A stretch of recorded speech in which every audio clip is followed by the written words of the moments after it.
Next, one of the two students, while solving a quadratic equation in x, copied the constant term incorrectly and got the roots 3 and 2.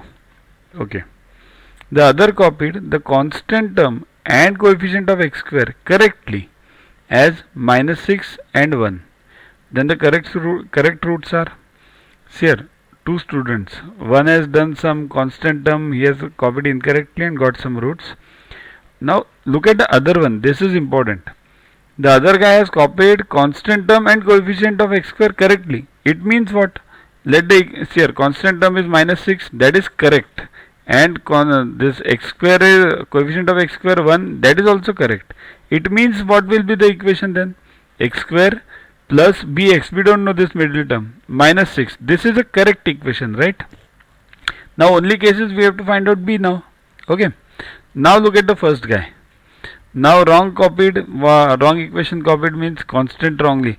Sum of the roots is what? Minus b upon 1, right? Means what? Minus b directly. And product of the roots is what? C upon a, that is minus 6. Okay. So x square, now he got the roots what? 3 and 2. Okay. Now 3 and 2 would be the roots. Now see how to get this 3 and 2. The product of the roots up to this part it is correct. Product of the roots is minus 6. Sum of the roots is minus b. Okay. Up to this part it is correct. Now next what we have to do? We have to find 6 means 3 into 2 or what? 6 into 1 or only these two possibilities are there. 3 into 2 or 6 into 1 means 3 into minus 2 because it's plus b over here. So 3 should be in plus. Bigger number will be in plus. So 3 into minus 2 or 6 into minus 1. Either of these two options are possible, but 6 into minus 1 is not possible. Why? Because if you do 6 minus 1, you will not get 1b or 1. Instead of b, you should get it some number over here. So you will not get it over there. Now see, the product of the roots is minus 6, right? Now it can be 3 into minus 2 or 6 into minus 1. Both the things are possible. So the roots can be x plus 3 into x minus 2 equals to 0. That is x equals to minus 3 or x equals to 2, or x plus 6 into x minus 1 equals to 0 and x equals to minus 6 or x equals to 1. So both the roots are possible.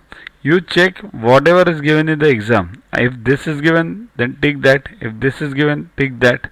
It is not possible that both would be given and answer would be any one, right? If both are given, then the answer will be both of the above, right?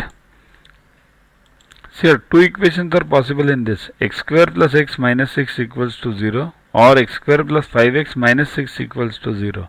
You have to solve with keeping in mind both the things. Okay. Next, in the equation x into x minus 1 minus m plus 1 the whole upon x minus 1 into m minus 1 equals to